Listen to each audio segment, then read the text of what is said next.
Welcome to the Royal Swedish Academy of Sciences, this press conference where we will present this year's Sveriges Riksbank Prize in Economic Sciences in Memory of Alfred Nobel. We will keep to our tradition and start in Swedish and then continue the presentation in English.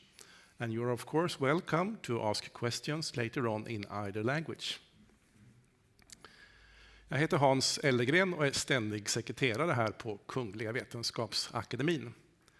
På min ena sida sitter professor John Hassler, ordförande för kommittén för Sveriges Riksbanks Prize i ekonomisk vetenskap till Alfred Nobels minne. Och på min andra sida professor Kerstin Enflo, ledamot i priskommittén och sakkunnig i ämnet. My name is Hans Ellegren. I'm Secretary General of the Royal Swedish Academy of Sciences. And to my right is Professor John Hassler, Chair of the Committee for Sveriges Riksbank Prize in Economic Sciences in Memory of Alfred Nobel. And to my left, Professor Kerstin Enflo, member of the committee and an expert in this field. Årets pris handlar om att skapa och förstöra. This year's prize is about creation and destruction. Kungliga Vetenskapsakademin har idag beslutat att utdela Sveriges Riksbanks pris i ekonomisk vetenskap till Alfred Nobels minne för 2025 till Joel Mokyr, Northwestern University, USA, Philippe Aghion, Collège de France and INSEAD, Frankrike, samt London School of Economics, Storbritannien, och Peter Howitt, Brown University, USA, för att ha förklarat innovationsdriven ekonomisk tillväxt. Ena hälften av priset går till Joel Mokyr för att ha identifierat förutsättningarna för ihållande tillväxt inom teknologisk utveckling. Och andra hälften gemensamt till Philippe Aghion och Peter Howitt för teorin om ihållande tillväxt genom kreativ förstörelse.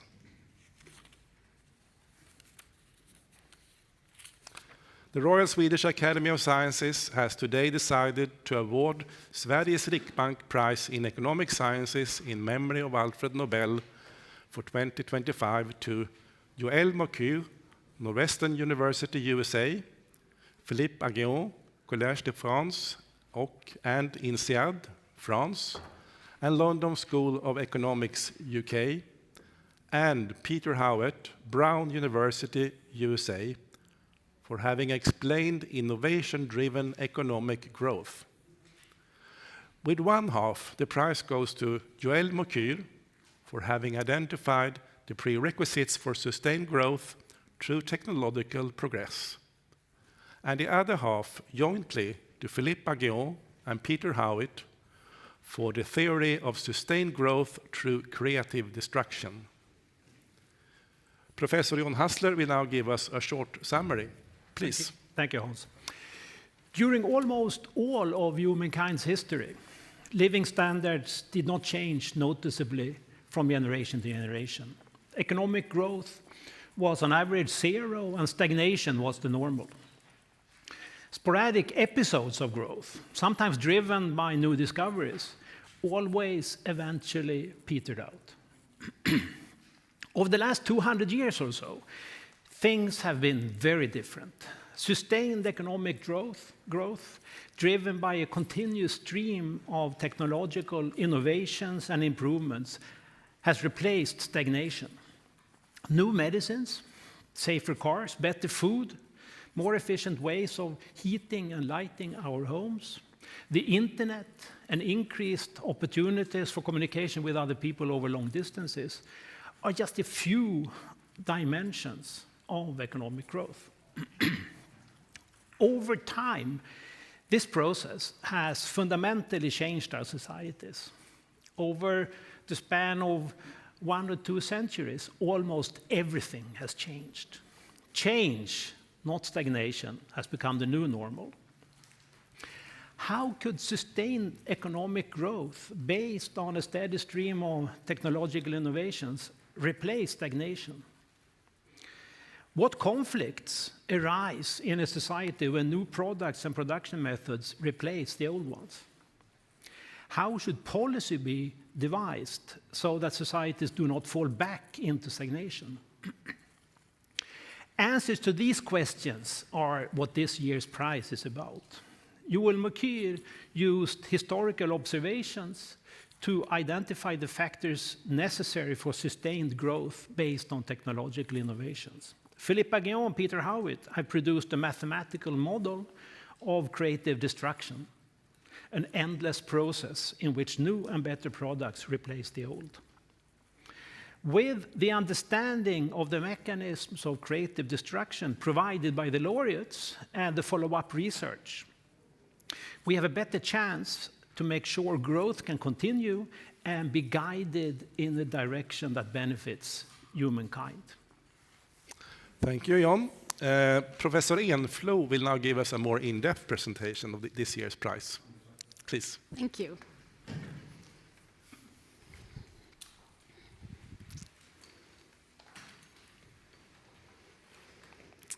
During the last 200 years, economic growth has been surprisingly stable. We can see it here with graphs covering United Kingdom and the United States, where we have GDP per capita on the y-axis here, measured in a relative scale. That means that the slope of the trend lines here are the constant growth rates. The message here is clear. Over this period, GDP per capita has more than doubled with each generation, and the total increase here has been more than 20-fold. So what can then account for all of these massive growth rates? The answer is technological change. And as you can see here, with the example of telephones, technological change has progressed steadily too. The process has been creative in the sense that it builds on new ideas and innovations, but it's also been destructive because each new phone here has replaced the previous version and made that technology obsolete. This year's prize is exactly about that. It's about explaining innovation-driven, sustained economic growth. In particular, how did such growth become sustained in the first place? And secondly, how can growth continue despite the conflicting interests growth creates when new technology replaces the old? The first part of the prize goes to Joel Mokyr, an economic historian who noted that technological change alone cannot explain economic growth because technological change predates growth by millennia. And we can see it here in this graph that goes back to medieval times for Sweden and England. Over these 400 years, we see that GDP per capita barely changed, despite the fact that some really important innovations took place in this period, such as the heavy plow or the printing press. With this, Mokyr identified the important prerequisites for growth, and I'm going to go through them with you right now. The first one is useful knowledge. It has two components.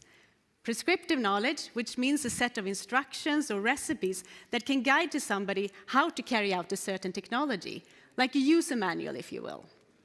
For most of human history, what was known to society about technological change rested mostly on this type of knowledge.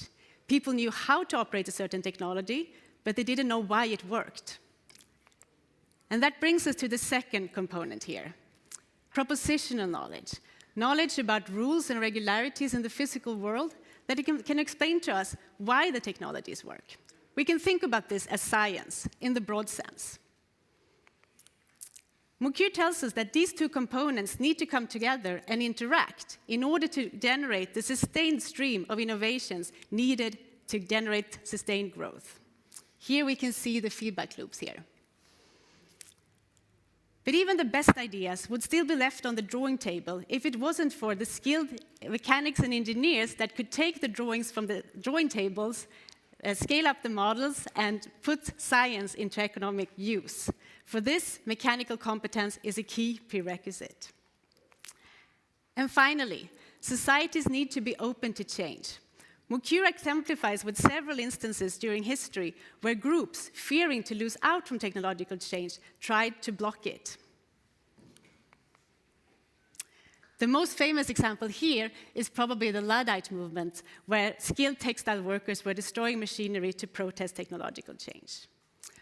But if society has arenas where groups can meet and negotiate their claims and come up with mutually beneficial compromises, change is rather embraced.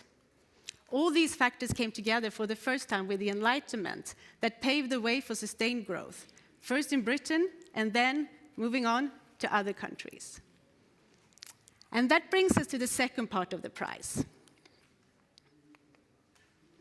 Philippe Aghion and Peter Howitt created a mathematical model of growth where creative destruction features as a core element.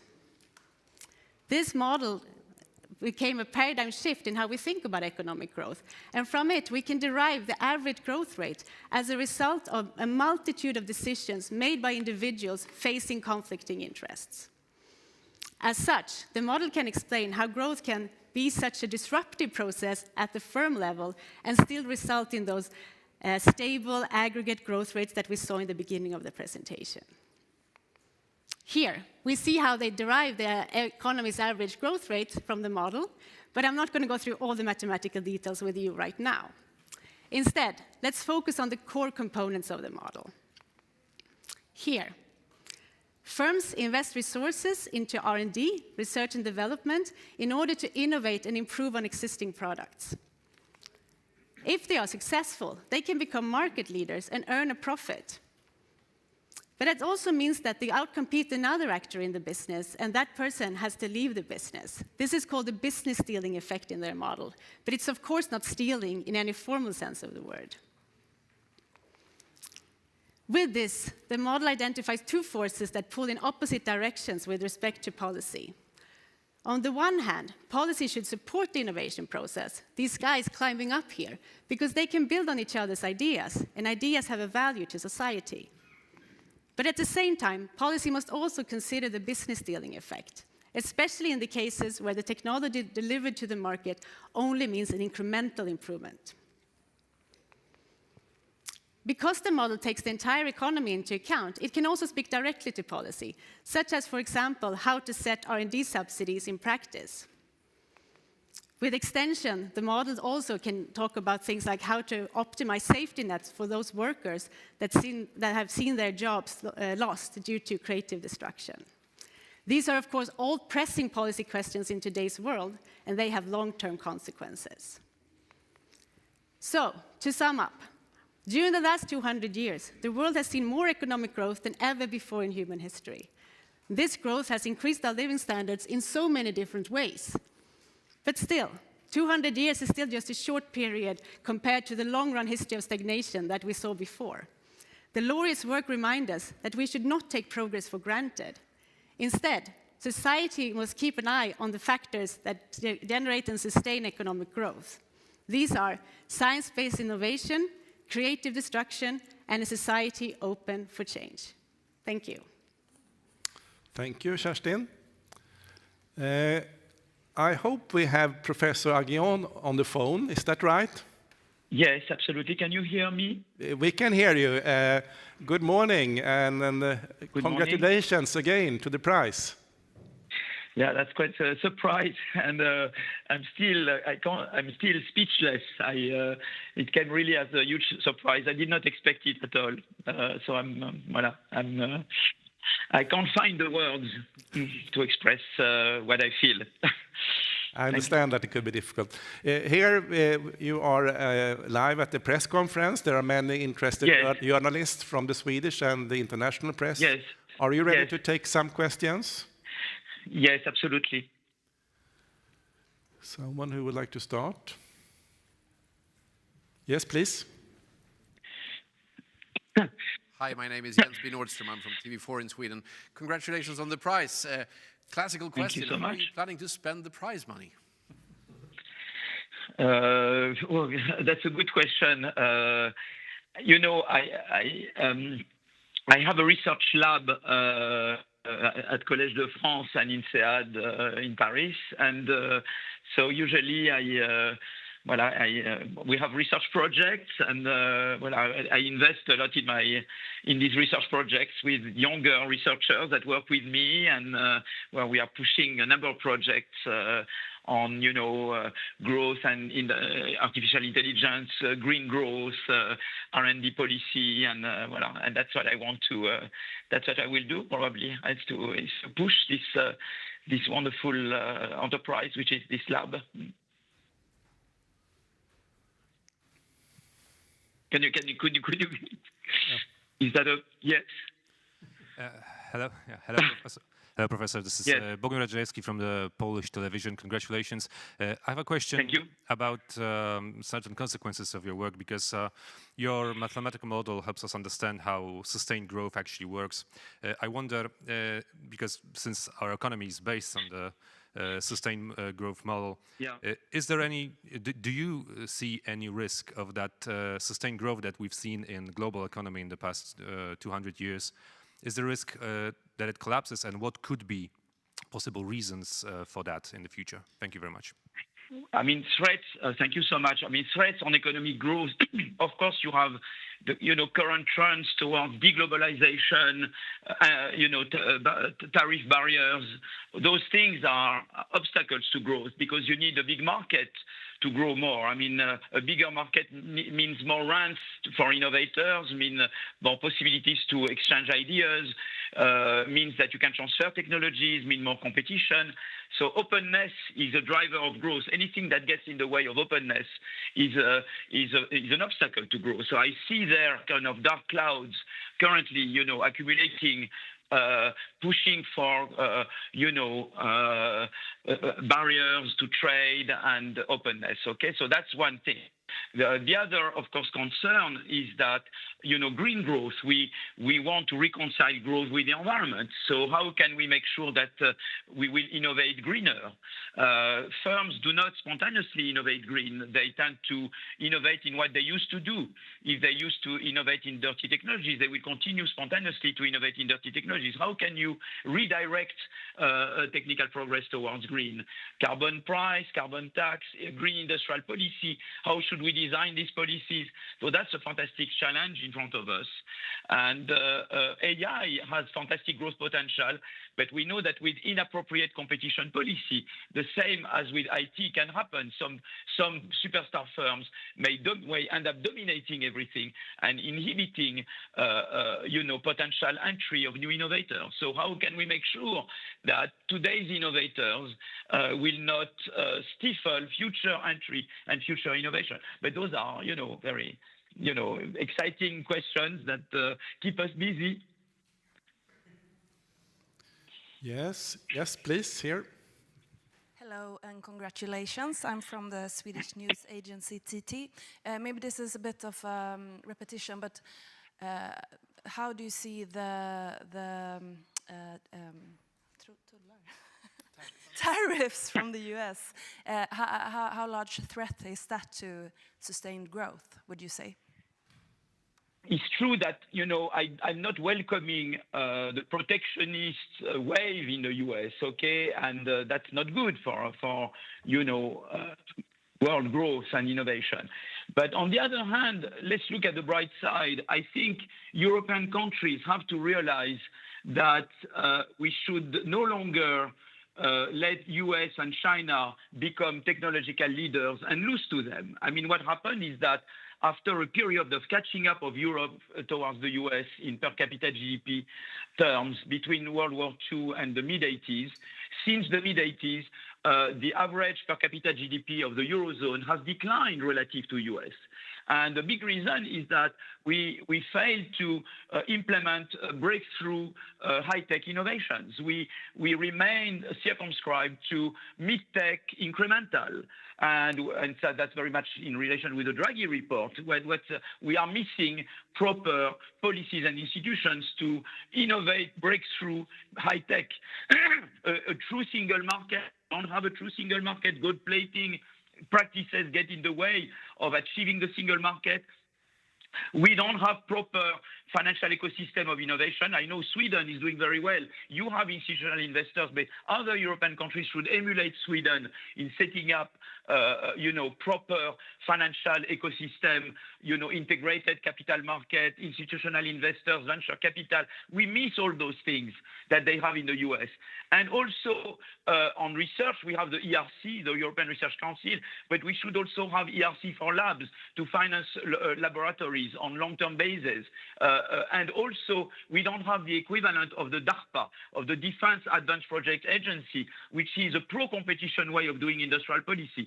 That we don't have in Europe. In the US and in China, they found ways to reconcile competition and industrial policy. In Europe, in the name of competition policy, we became very anti any form of industrial policy. I think we need to evolve on that and find ways to reconcile industrial policy in areas like defense, climate, AI, biotech, where we are very good. We have very good research there. Reconcile this smart industrial policy with competition policy. We have fantastic basic research in Europe. You know that most breakthrough patents cite a lot European research, but the European research does not translate into breakthrough innovations in Europe. And that's what we have to deal with. But we have fantastic potential, because in Europe, we have, democracy and freedom. It's in Europe first. Green and the concern for environment is in Europe first. And social model, the concern for social, for inclusive growth, that's in Europe first. So we have fantastic soft power, but we need to harness all the potential we have in Europe. Thank you. Is there some more questions here? Here, please. Yes, please. Congratulations, Professor Aghion. Thank you so much. My name is Carl-Johan von Seth. I'm from the Swedish newspaper Dagens Nyheter. Yes. Now that the sum of human knowledge is available to machines and can be synthesized with AI, how do you expect the process of creative destruction to change? Yeah. So it's true that AI may accelerate creative destruction, but I think that, I think AI has a big growth potential, because AI automates tasks, both in the production of goods and services, in the production of ideas. So there is a huge, I think, growth. Ideas will become easier to find more than ever, thanks to AI. So AI has a big growth potential. The problem is to harness this potential, and that's why competition policy is important. If we don't have appropriate competition policy, we will inhibit the growth potential of AI. When it comes to employment, of course, there is a big fear that AI will destroy a lot of jobs, but that's where it's important to have good education system, because at school we learn to learn, and good flex security system on the labor market, like you do have in Sweden, like they have in Denmark. We should emulate Sweden and Denmark on that front. And I think that will, but I believe also that it's true that, when you have a revolution like AI, there is the fear of unemployment. But it's true that machines substitute for humans. But on the other hand, it allows you to become much more productive, and therefore it increases the world market demand for your products. And that allows you to increase employment. If you look at all big technological revolutions, starting with the steam engine, you had the Luddites movement there, because people were fearing in England unemployment due to the steam engine. Then you had the electricity revolution, where Keynes predicted mass unemployment.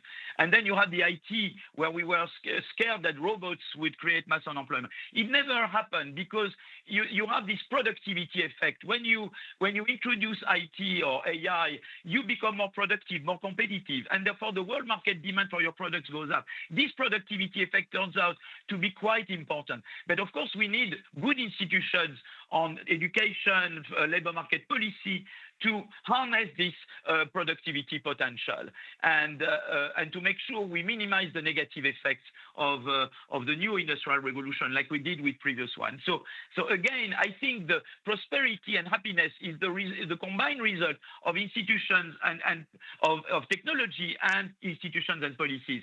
And if we don't adapt institutions and policies to the technology, then of course we get unhappy outcomes. But if we know how to adapt them, then we can get the best from the technological revolutions. Thank you, Professor Aghion. We have time for one last short question and a short answer. Yes, please. Yeah. Hey, my name is Johan Persson. I'm from the Swedish EFN. Congratulations. Yes. What would the most important policy today for governments to implement to help innovation and creative destruction? Well, I think it would not only be one policy; it's a combination. You need, you need to invest seriously in research. The DARPA, the Green Industrial Policy, the research policy. And at the same time, you need to create this single market, the competition. That's a smart combination between more competition and market integration on the one hand, and voluntary policy on research and industrial policy, which is very pro-innovation. This combination, I think, lies at the heart of making Europe and our countries more innovative and faster growing, I think. Thank you, Professor Aghion. And once again, our warmest congratulations. Hope you accept that.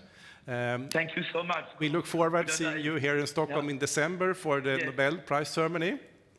Thank you. I look forward to it very much. Bye-bye. Thank you.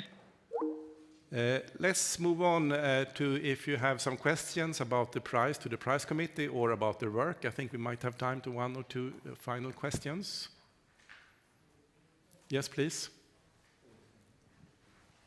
I have a question because I'm wondering, this year's prize clearly puts in focus the importance of new technologies and the importance of innovation and the importance of financing that kind of research. Is that a commentary from the Nobel Committee on the ongoing discussion on financing science, particularly in the United States? Kerstin, do you want to address that?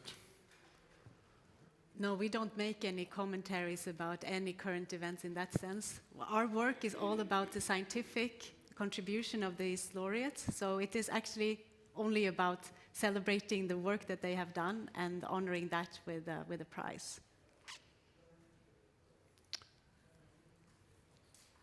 Yes. Yeah, one last question there, please. I'm wondering, these three, Professor Aghion and Howitt, they work together. Mokyr is perhaps the odd one out. Was it difficult to sort of split the prize between these three, or was it a natural fit for the committee to choose these three together? John? Well, it's true that their approaches are very different. Joel Mokyr is an economic historian and has really dig deep into the historical evidence that he uses, while Peter Howitt and Philippe Aghion have used mathematical models. So it's very different. On the other hand, I think it's very clear when you think about it that the questions that they try to address, what are the mechanisms behind sustained long-run growth, and then you understand that they complement each other very much. So I think it shows that different areas of science often are very complementary. By that, I think we close this press conference. We hope to see all of you when we have the laureates here in December. So thank you.